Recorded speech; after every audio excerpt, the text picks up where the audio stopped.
எங்கள் ஊர் சைடில் மே மாதம் ஃபுல்லாகவே பயங்கரமாக காற்றடிச்சிது.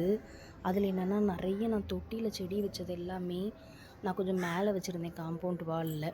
அங்கேருந்து அப்படியே கீழே சரிஞ்சு அந்த காற்றுலேயே விழுந்துருச்சு. நிறைய செடி எனக்கு உடஞ்சி போச்சு.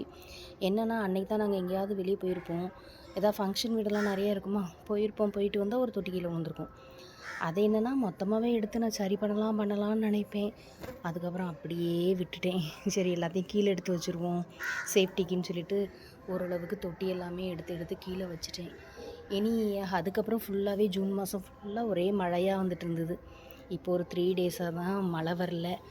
பாருங்கள், புல் எல்லாம் பயங்கரமாக வளர்ந்துருச்சு.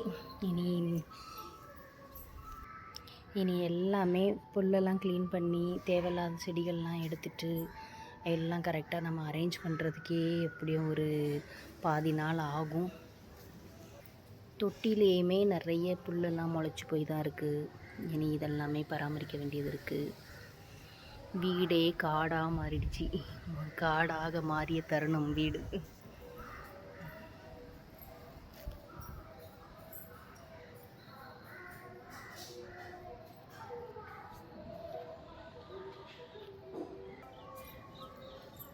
அதுலேயும் இந்த பூ அழகாக பூத்து கிடக்குது.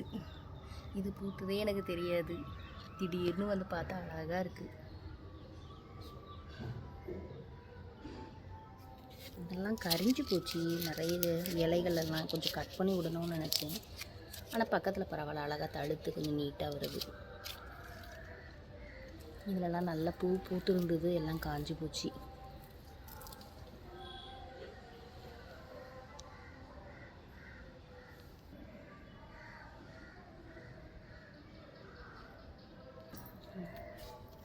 நிறைய எம்டியாகவே தொட்டியெல்லாம் எடுத்து வச்சுருக்கேன்.